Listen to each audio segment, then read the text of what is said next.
Merhaba arkadaşlar.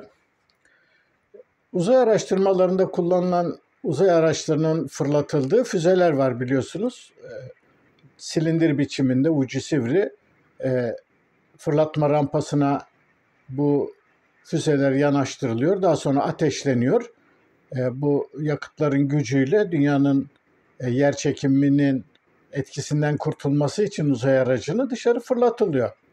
Peki bu füzelerin genel olarak bu füzelerin çaplarının ne kadar olduğunu biliyor musunuz?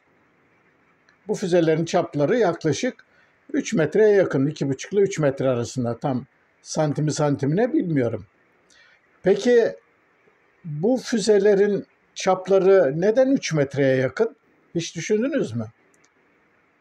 Aslında bunun matematiksel ya da fizik bilimlerle ya da kimya bilimiyle ilgili teknik bazı bir açıklaması ya da bir zorunlulukları yok. Bunun 3 metre olmasının tek bir nedeni var. Bu füzeler bulundukları çok uzak bölgelerdeki fırlatma rampalarının olduğu yerlere yük trenleriyle taşınıyor. Yük trenleriyle taşındıkları için bu trenler ister istemez belli dağlık bölgelerden ya da değişik yerlerden geçerken tünellerden geçmek zorunda. Dolayısıyla füzelerin çapı bu tünellerin genişliğine göre ayarlanıyordu. Yani diyelim siz füzeyi daha güçlü olması için 4 metre 5 metre çapında yapamıyorsunuz. O zaman trene yüklediğiniz zaman o füze trenle fırlatma rampasına taşınamıyor. Dolayısıyla tünellerin çapı füzelerin çapını belirliyor. O zaman soru şu biçime geliyor. Peki bu tünellerin çapı neden 3 metreye yakın? Trenlerin çapının 3 metreye yakın olmasının tek bir nedeni var. Ray açıklığı diyelim 2 metre olsa ya da 5 metre olsa tüneller de ona göre olurdu. Çünkü ray açıklığına göre trenlerin enleri belli olacak ve ona göre o tünelden geçmesi için trenlerin büyüklüğü ya da genişliği ona göre ayarlanacak. Peki özellikle de bu uzay çalışmalarının başladığı Amerika'daki tren raylarının arasındaki açıklık neden bu biçimde olmuştu? Bunun nedeni de bu rayları ilkin İngiliz mühendislerin döşemiş olmaları. Yani ilk trenleri İngilizler yapıyorlar ve dolayısıyla İngiltere'deki ölçüleri esas alıyorlar. İngiltere'deki tren raylarının aralığı bu kadar. Peki İngiltere'deki tren raylarının aralığı neden bu kadar? Bunun da mantıklı bir açıklaması, İngiltere'de eskiden Romalıların yaptığı yollarda yolların genişliği esas olarak bu kadar. Bu yolların genişliği de eski at arabaları ya da fayton gibi, yani hayvanların çektiği araçların iki tekerleklerinin geçtiği ve onların bıraktığı izlere göre belirleniyordu. Peki İngiltere'de arabaların yolların genişliği, arabanın iki tekerleğinin arası neden 3 metreye yakındı? Bunun da basit bir nedeni vardı. Çünkü Romalılar yapmışlardı yolları ve Roma savaş arabaları ve yük arabalarının taşınabilmesi için yan yana iki atın çektiği arabaların göre yapılmıştı yollar. Dolayısıyla yan yana yürüyen iki atın sağrılarının, yani kalça genişlerinin, iki atın kalça genişliği o arabaların genişliğini belirliyordu. Ve dolayısıyla yollar, Roma yolları esas olarak bu iki atın kalçalarının genişliğine göre belirlenmişti. Romalılar esas olarak yolları iki atın kalça genişliğine göre belirlemeleri, bütün Avrupa çapındaki yolların bu atların kalça genişliğine göre belirlenen at arabalarının iki tekerleği arasındaki genişliği belirledi. Bu genişlik bir standart olduğu için ilk tren rayları döşenirken bu genişlik hesaba katıldı. Çünkü ilk trenler esas olarak yani karada yürüyen atların çektiği vagonların, arabaların değişik bir modelinden başka bir şey değildi. Onların dingilleri, tekerlek arası falan hep standarttı. O standarda göre gelişti. Bu belki komik, belki fantastik bu örneği vererek videoya neden başladım? Bunun nedeni şu. Yani tarihsel bazı olaylara ele aldığımızda başlangıç koşullarını iyi bilmezsek, başlangıç koşullarını göz önüne tutmazsak daha sonradan ortaya çıkan bazı gelişmeleri tam olarak kavrayamayız. Şimdi toplumların gelişmesi açısından da bu örnekten çıkaracağımız bazı dersler var. Çünkü geçmişten bu yana dünyanın yeryüzünde binlerce toplum geldi geçti ve bu toplumların birbirlerine karşı ilişkileri, gelişmişlik dereceleri falan çok farklıydı ve dolayısıyla yüzyıllarca, bin yıllarca insanlar neden farklı toplumların farklı gelişme hızlarında, farklı gelişme uğraklarında olduklarını, neden bazı toplumlar ileri giderken bazıları geri kaldığını açıklamaya çalıştılar. Yani buna ilişkin çok değişik teoriler var. Yani örneğin bununla ilgili son yıllarda yayınlanmış ve gerek kitap olarak gerek televizyonlarda, belgesellerde sözü edilen yayınlardan birisi örneğin Jared Diamond'ın Tüfek, Mikrop ve Çelik diye bir kitabı var. Şimdi bu kitabı Jared Diamond'ın yazmasının nedeni sanırım ya Yeni Gine'de ya Yeni Kaledonya'da olması.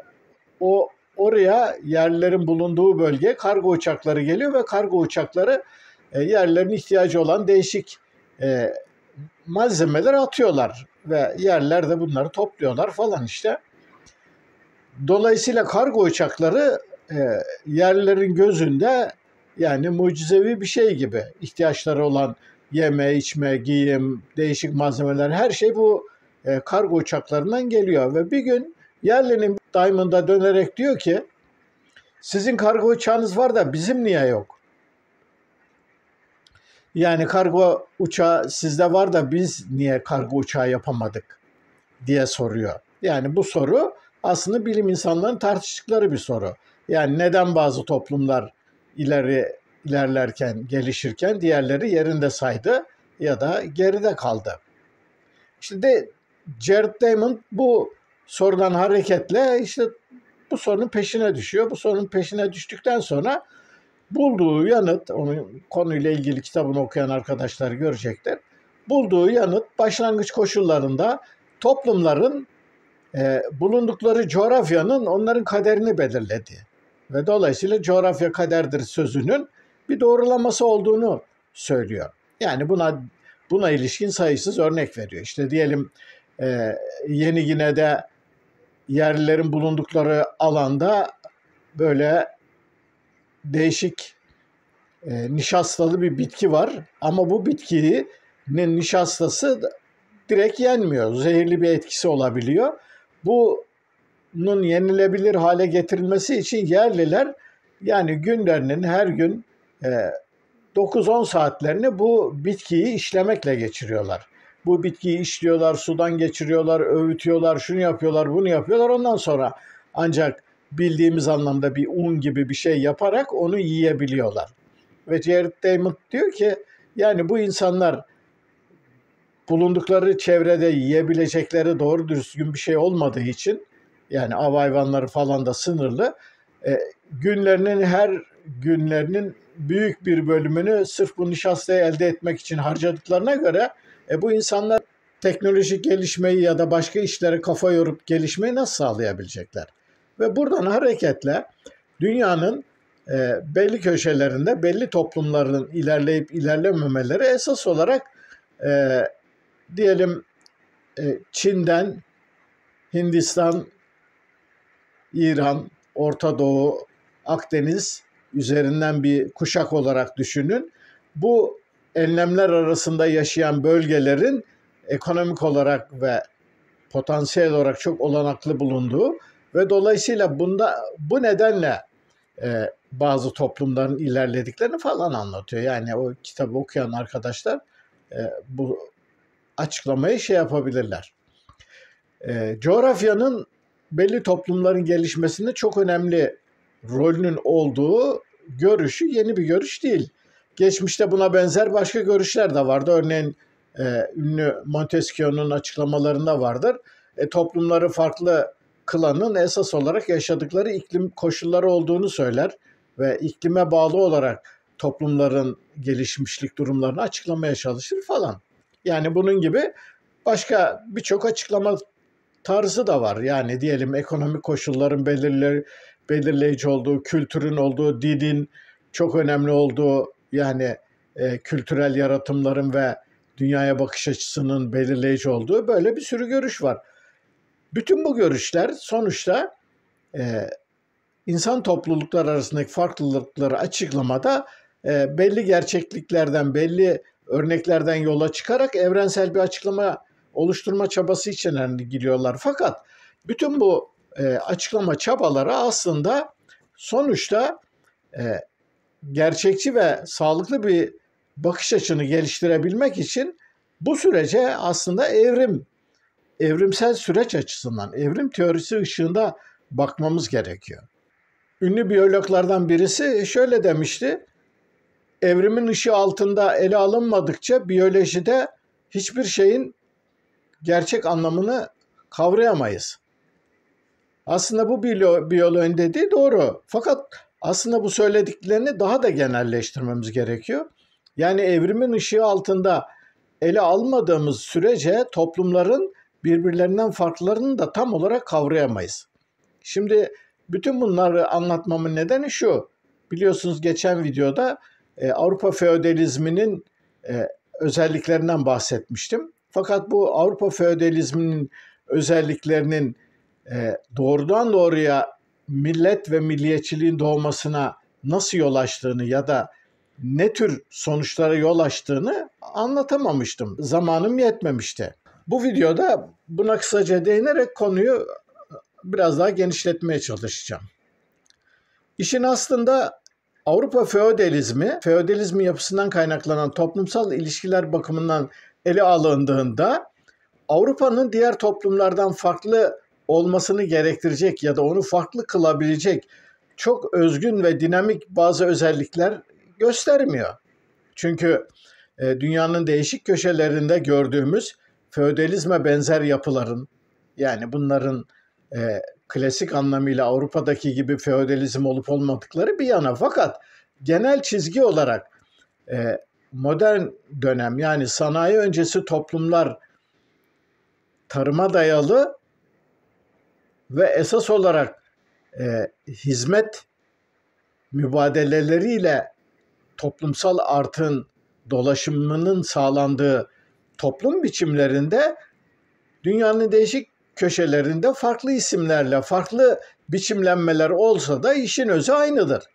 Yani örneğin ister Orta Asya'daki Türklerde bulunan ülüş geleneğinden söz edelim, İster bunun Moğollardaki biçim olan suyurgala bakalım.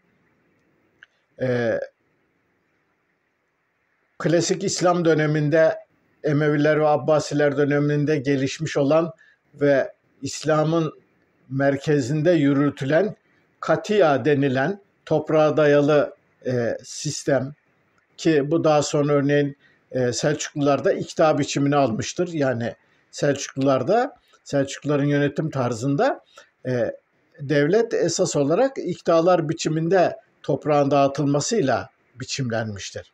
Bu durum Doğu Roma İmparatorluğu'nda, yani Bizans'ta Pronoya denilen bir sistem vardı. Pronoya da esas olarak aslında Osmanlı'daki tımar sistemi, yani dirlik düzeninin değişik bir versiyonuydu ki bu da doğal olarak aslında Batı Avrupa'daki senyörlerin sahip oldukları fief denilen toprak parçalarıyla birlikte sistemin oluşturulduğu yapıya birebir benziyor. Peki bu yapının özelliği ne? Bu yapı da şu: bu yapı esas olarak dünyanın hemen hemen değişik köşelerinde gördüğümüz bu yapının temeli aslında tarıma dayalı bir ekonomiye dayalıyor. Burada servet esas olarak toprak. Toprak olduğu için ticaret, zanaatçılık, sanayi ya da bunlara dayalı olarak büyük servetlerin edilmesi ve dolaşımı diye bir durum yok. Buna bağlı olarak da topluluklar tarıma dayalı oldukları için birbirinden yalıtılmış küçük topluluklar biçiminde. Her topluluk içerisindeki bireyler yaşadıkları toplulukta yüz yüze ilişkiler içerisinde sınırlı dar bir çevreyle ilişkileri var.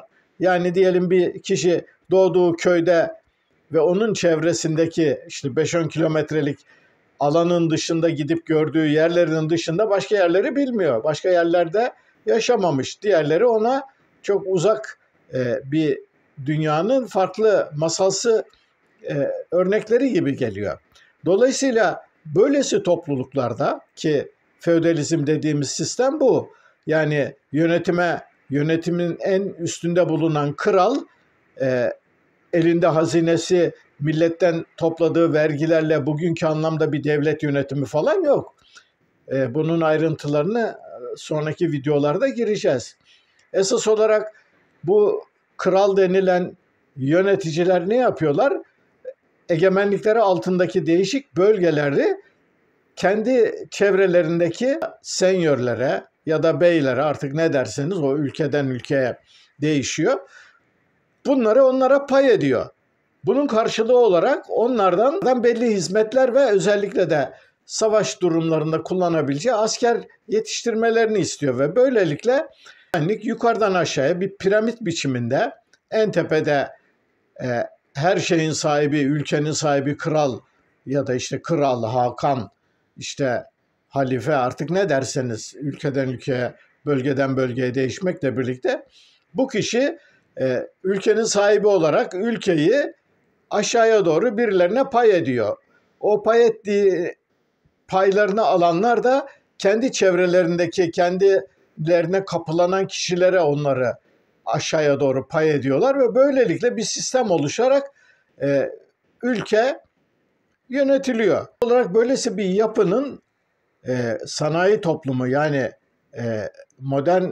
modern toplumsal biçimler ortaya çıkmadan önceki koşullarda sürdürülebilir olmasının koşullarından biraz önce söz ettim. Burada bir merkeziyetçilik var gibi gözüküyor ama bu merkeziyetçilik aslında son derece gevşek bir merkeziyetçilik. Yani en tepedeki kral kendi yönettiği ülkede kaç kişi yaşıyor, bunlar nasıl bir vergiler veriyorlar, bu vergileri kimler topluyor, bu vergilerden kendisine düşen pay, bunların hiçbirisini bilmiyor. Bunlarla ilgili bir yönetim sistemi ya da herhangi bir şey de yok. Böyle olmadığı için zaten en baştaki kralın ülkenin değişik bölgelerindeki farklı bugün modern bir devletin yapmasının zorunlu olduğu ve bize gayet doğal gelen hizmetlerin hiçbirisini bu krallar ve bunların yönetimleri yapmıyorlar. Yani ne eğitimle ilgileniyorlar, adaletle ilgilenmiyorlar, sanayiyle, yol yapımıyla, su ya da işte su kaynaklarının sağlanmasıyla, halkın hastalıklarıyla, sağlıkla, bütün bunlarla kralların bir ilgisi yok.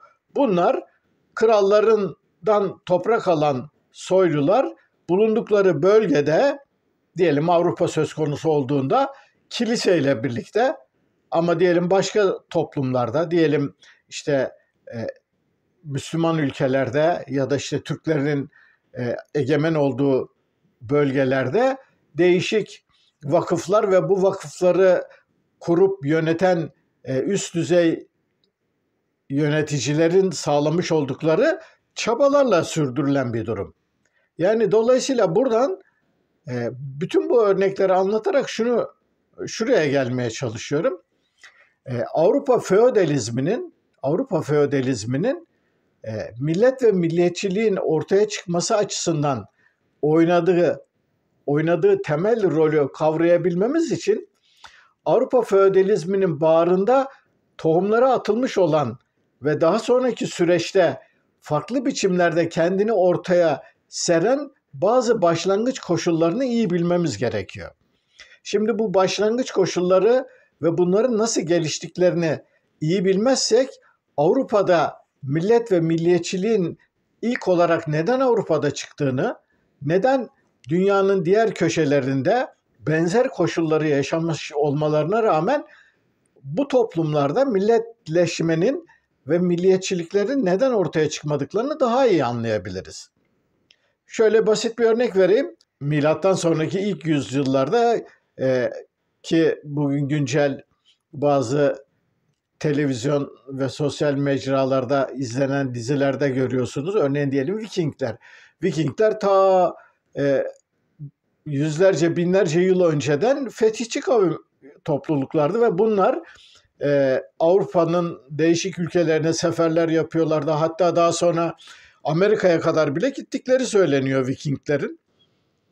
Vikinglerin bazıları Avrupa siyasal haritasının değişmesinde ve Avrupa'daki bir takım önemli siyasi gelişmelerde çok önemli roller oynadılar. Örneğin diyelim Normanları düşünün. Normanlar, North'tan geliyor. Kuzeyli demek. Yani Normanlar Fransa'nın kuzeyine yerleşip Normandiya'ya yerleştikten sonra İngiltere'ye giden, İngiltere'nin oluşmasında oradaki yerli halklarla ve Cermenik topluluklarla karışarak İngiltere'nin bileşimini oluşturanlardan birisi. Vikinglerin ilk yüzyıllarda yapıp ettikleriyle sonraki yüzyıllardaki gelişmeler arasında doğrudan bir bağ yok. Avrupa dünyaya açılmak için keşifler ve coğrafi keşifler ve fetihler dönemi başlattı ve bu coğrafi keşifler ve fetihlerin koçbaşı da bildiğiniz gibi esas olarak İspanya ve Portekiz'di. Yani İspanya ve Portekiz Avrupa'yı dünyaya taşıyan ve diğer ülkelerin sömürgeleştirmelerinde en önemli rolü oynayan ve bütün dünyayı talan ederek oralardan elde edilen artık değerleri Avrupa'ya taşıyan iki ülke oldular. Fakat sonraki gelişmeye baktığımızda Portekiz ve İspanya bu kadar büyük servetlere ulaşmış olmalarına, bu kadar büyük gelirler elde etmelerine rağmen Avrupa tarihinde modernleşmeyle birlikte sanayileşmeyi ve gelişmenin öncüsü olma rolünü oynayamadılar. Yani İspanya ve Portekiz yalnızca dünyadaki birikmiş servetlerin Avrupa'ya aktarılmasında bir boru hizmeti gördüler. Yani bu petrol boru hatları gibi düşünün. Yani bir yerden petrol çıkıyor, birileri bu boru hattıyla onu taşıyor ama sadece o taşıma için ücret alıyor. Şimdi İspanya ile Portekiz'in rolü de bir bakıma böyle. Şimdi İspanya ile Portekiz'in yaptıklarının benzerini dünyanın başka köşelerinde farklı fetihçi ve talancı kavimler ve topluluklar da yaptı. Fakat onlar da esas olarak Batı Avrupa'daki gelişmeleri hızlandıran ve ardından bütün dünyaya egemenliğini kabul ettiren, örneğin işte İngiltere, Hollanda, ardından Fransa, Almanya gibi ülkelerin gelişmişlik düzeyine ulaşamadılar. O zaman burada Avrupa'nın sanayileşmesi ve gelişmesi ve buna bağlı olarak ilk milletlerin Avrupa'da ortaya çıkmasının tarihsel köklerine iyi bakmamız gerekiyor. Bu yüzden bir önceki videoda Avrupa feodalizminden başladım. Avrupa feodalizminin ortaya koyduğu bazı özelliklerin daha sonra Avrupa'nın değişik yapılarında, yani devlet yapısında, kent örgütlenmelerinde, toplumsal kültürel alandaki biçimlenmelerde nelere yol açtığını ve bunların sonucu olarak süren gelişmelerin millet ve milliyetçiliğe nasıl yol açtıklarını ve ilk milletlerin neden Batı Avrupa'da ortaya çıktıklarını anlamaya çalışacağız. Bundan sonraki videolarda bu perspektifle Avrupa'daki gelişmeleri ele alarak milletleşmenin nasıl ortaya çıktığına bakmaya çalışacağız. Bu videonun da sonuna geldim. Beni dinlediğiniz için teşekkür ederim. Yorum yapan, eleştiren ve destekleyen bütün arkadaşlara teşekkür ediyorum. Bir sonraki videoda buluşmak üzere. Hoşça kalın.